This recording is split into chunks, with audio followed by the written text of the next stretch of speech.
Hello again. One of Gary's projects again here. One of the things that we get a lot of comments on are these CrossFire pressure balancers for dualies. The CrossFire system is a way to keep your dually tires inflated at the same pressure. The first benefit is that you no longer have to crawl under your truck to try to inflate that inner tire. You inflate from the outside tire, and CrossFire automatically equalizes the pressure between both tires. The gauge is color-coded so you can quickly inspect your tires for proper inflation during your walk-around. If you see red, it's overinflated. If it's black, it's underinflated. And yellow is properly inflated. In the event of a blowout, the system will immediately close that valve to isolate the good tire. It will also isolate tires if there is a pressure drop of 10 PSI. This is the 100 PSI one. They now have a 95 PSI, which this truck requires 95 PSI. These tires are a little hot. We just got off the road with them a little bit, so they got a little bit more air pressure. We did not originally put these in. SherpTech did for us, but when we had our tires changed, you kind of get the idea of what's happening here. So wanted to show you what it is to take these apart.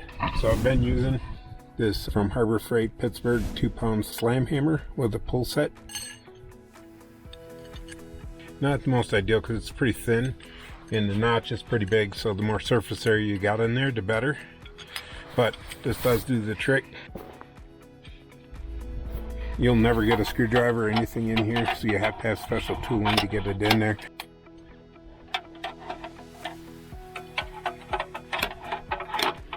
So you just keep your fingers out of the way from the hammer part.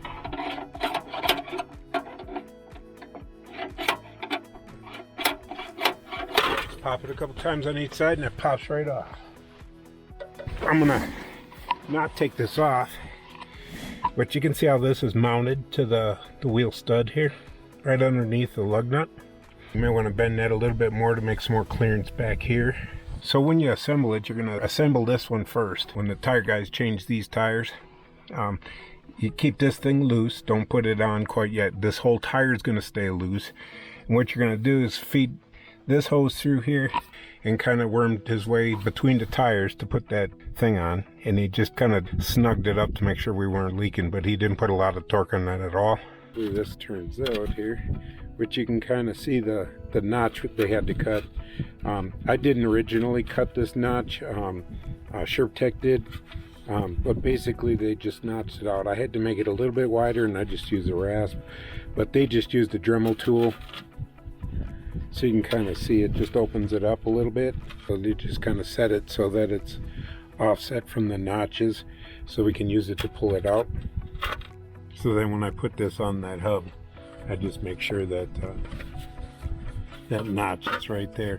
So I got it clocked just a little bit off so that this elbow's not rubbing through while we're driving. Do have some rubbing here. For me, I don't really care because, I mean, you can polish aluminum fairly easy.